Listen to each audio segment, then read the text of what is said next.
My name's Megan. I work the night shift at a 24-hour grocery store in the outskirts of Denver.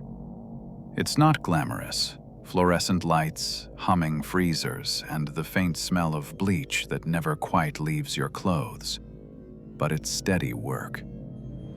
My shift runs from 10 p.m. to 6 a.m., and by midnight the place is usually dead. It's just me, the stalkers in the back, and the occasional customer who forgot to buy milk or cigarettes before everything else closed. The thing about working nights is how still everything gets. You start noticing every sound. The buzz of the lights, the creak of the carts, the hum of the refrigeration units. After a few weeks, you stop hearing it consciously, but when something else breaks that rhythm, even slightly, you notice. That's what happened the night she came in. It was around 2:30 a.m. when I first saw her. I was in the produce section restocking apples when I noticed movement near the end of the aisle.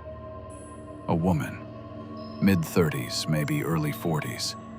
Long brown hair, jeans, dark jacket. Nothing unusual, except for one thing. She didn't have a cart or a basket. Most people coming in at that hour know exactly what they need. They grab it and leave. But she was just walking, slowly. Up and down the aisles, hands in her pockets, head tilted slightly as she looked at the shelves like she was memorizing them. She passed by me once, smiled politely, and said, "You work late?" I smiled back and said, "Yeah, that's kind of the deal." Her smile didn't fade, it just stayed there a little too long. Then she turned down the next aisle. I remember thinking maybe she was high or just lonely and wanted someone to talk to. But something about her eyes made me uneasy. They looked alert. Like she wasn't shopping at all, but watching. About 20 minutes passed before I saw her again. I was scanning barcodes in the back corner near the cereal aisle when I heard a voice, soft, almost a whisper. "You shouldn't be alone right now." I turned around. No one was there. At first, I thought maybe it was one of the stalkers messing around, but they were all in the back unloading a pallet. Then, from the next aisle over, I saw her again, just standing there, facing the shelves. I stepped closer and asked, "Ma'am, do you need help finding something?" She didn't answer. She turned her head slightly, not enough for me to see her face, and said, "He's already inside." Then she walked off. I stood there for a good 30 seconds trying to decide if I'd misheard her. "He's already inside." Who? I walked to the front of the store and scanned the aisles. Empty. There were no cars in the parking lot except my old Subaru and the overnight delivery truck parked around back. Still, the hairs on my arms stood up. Something felt wrong. I radioed one of the stalkers, a guy named Trent, and asked if anyone else had come in. He said no, just the delivery driver. I checked the cameras on the front monitor. The woman was gone. I watched the footage in reverse. She'd walked down aisle 9, stopped, looked up toward one of the ceiling vents, and then just vanished out of frame. No exit, no door. The automatic doors at the entrance never opened. I decided to do a quick sweep of the store just to reassure myself. Trent came with me. We started at the back near the loading bay. Everything seemed normal until we reached the storage hallway. The motion light clicked on by itself. Trent laughed nervously and said, "Probably a rat or something." But I noticed something else. The bathroom door at the end of the hall was slightly open, and faintly from inside we heard it. Slow breathing. Not heavy or ragged, just calm, steady breathing. Trent whispered, "Is someone in there?" I stepped closer. The air felt colder, somehow heavier. I pushed the door open slowly. The room was empty, no one there. But every mirror above the sinks had been wiped with something oily, smudged like someone had run their palms across the glass. And in the foggy streaks, a message had been written in fingertip smears. "He's here." We called the police. While we waited, I checked the security feed again. That's when I noticed something I hadn't before. The woman wasn't just wandering aimlessly. Every time she passed a camera, she turned her head directly toward it. Every single one. And her mouth was moving, like she was whispering something. But the footage had no audio. I zoomed in. In one frame, you can make out her lips forming the words, "Aisle 9." I ran back toward that section, against every instinct telling me not to. Trent stayed near the registers, too freaked out to follow. The lights in aisle 9 flickered as I stepped in. It was completely empty. No woman, no customers. Just rows of canned soup and cereal boxes. Then, from behind one of the shelves, I heard a noise. The sound of something tapping. Light. Repetitive. I crept closer, rounding the corner, and froze. A man was crouched between the shelves. He was holding his phone up, its flashlight on, pointed directly at me. He whispered, "Shh." I screamed and backed away, nearly tripping over a display rack. Trent came running with a metal rod he'd grabbed from the stockroom. The man stood up slowly. He was tall, unshaven, wearing dark clothes. He smiled. "Sorry, didn't mean to scare you." I yelled, "You can't be back here! We're calling the cops!" He nodded calmly, like that was fine with him. "You should," he said, "but not for me." And then he gestured toward the ceiling camera, the same one the woman had looked at earlier, and said, "For her." Before I could respond, he walked past us and out through the automatic doors. No car outside. Just walked straight into the dark. The police arrived about 10 minutes later. We told them everything. They reviewed the footage, and it was worse than what we saw live. The woman wasn't visible in the video anymore. In every spot she'd been standing, she was just gone, like the system had overwritten her image. But the man, he was clear as day. Crouched in aisle 9, phone flashlight on, staring up at the shelves. The officers froze the frame. Behind him, on the metal shelving, was a reflection, faint but visible in the can labels. A woman's face, standing right behind him. The same woman I'd seen earlier. They searched the building top to bottom. No sign of her. No sign of him either, though his face was caught perfectly on camera. The police ran it through their system. No matches. Not for his fingerprints either. They found one partial print on the bathroom mirror. It didn't belong to anyone in the system. That was 6 months ago. I don't work nights anymore. None of us do. The store changed its hours. We close at midnight now. But the cameras still record overnight. 2 weeks ago, the manager called me, asking if I could come look at something. He pulled up a clip from 3:07 a.m.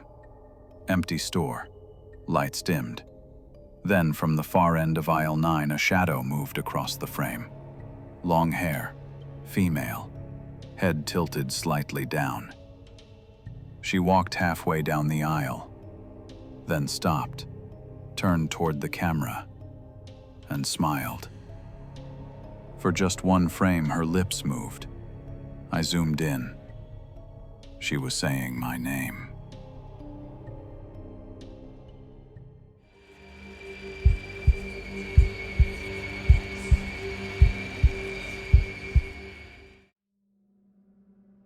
My name's Dylan.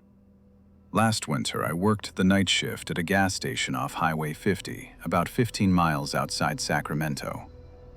It was one of those tiny convenience stores attached to the pumps. 2 aisles of snacks, a soda fridge that never fully shut, and a bathroom key attached to a massive wooden spoon so no one would steal it.